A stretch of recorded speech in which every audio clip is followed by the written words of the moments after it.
Hello guys, இன்றைக்கி செல்வி cooking சேனலில் Tamil new இயர்க்கு எங்கள் வீட்டில் நாங்கள் எப்படி செலிப்ரேட் பண்ணோன்னு இந்த வீடியோவில் ஷேர் பண்ணியிருக்கேன்.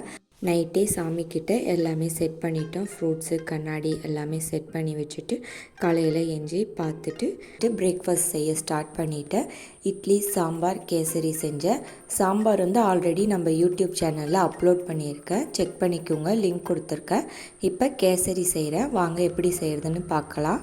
அதை தான் இன்றைக்கி வீடியோவை எடுத்து போட்டிருக்கேன், வாங்க எப்படி செய்கிறதுன்னு பார்க்கலாம். ஸ்டவ் ஆன் பண்ணிவிட்டு வானலில் 2 டேபிள் ஸ்பூன் நெய் ஊற்றிக்கிட்டேன். ஃபஸ்ட்டு முந்திரி பருப்பை வறுத்து எடுத்துக்கலாம். நல்லா கோல்டன் கலரில் எடுத்துக்கோங்க, கருக விடாமல். இப்போ முந்திரி பருப்பு நல்லா கோல்டன் கலரில் வந்துருச்சு, அதை ஒரு கிண்ணத்தில் எடுத்து வச்சிடலாம்.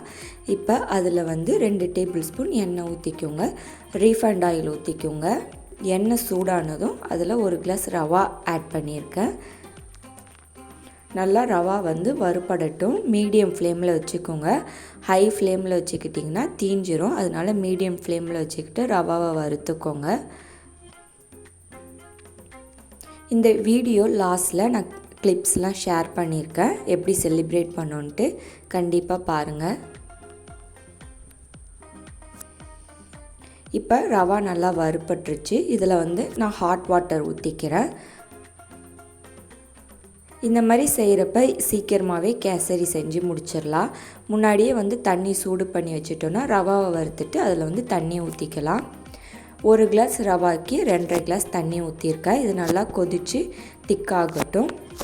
ஸ்வீட்னஸ் எடுத்து கொடுக்கறதுக்காக 1 சிட்டிக்கு உப்பு சேர்த்துருக்கேன். கலருக்கு ரெட் கலர் ஆட் பண்ணியிருக்கேன். நல்லா மிக்ஸ் பண்ணி விட்டுக்கலாம்.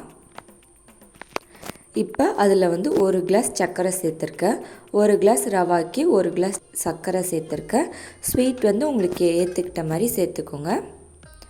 வாசனைக்காக 1 டேபிள் ஸ்பூன் ஏலக்காய் தூள் சேர்த்துருக்கேன். இதை நல்லா மிக்ஸ் பண்ணி விட்டுக்கலாம். லாஸ்ட்டாக வறுத்து வச்ச முந்திரி பருப்பை ஆட் பண்ணிவிட்டு 3 டேபிள் ஸ்பூன் நெய் விட்டுட்டு நல்லா மிக்ஸ் பண்ணி விட்டுட்டு ஸ்டவ்வை ஆஃப் பண்ணிடுறேன்.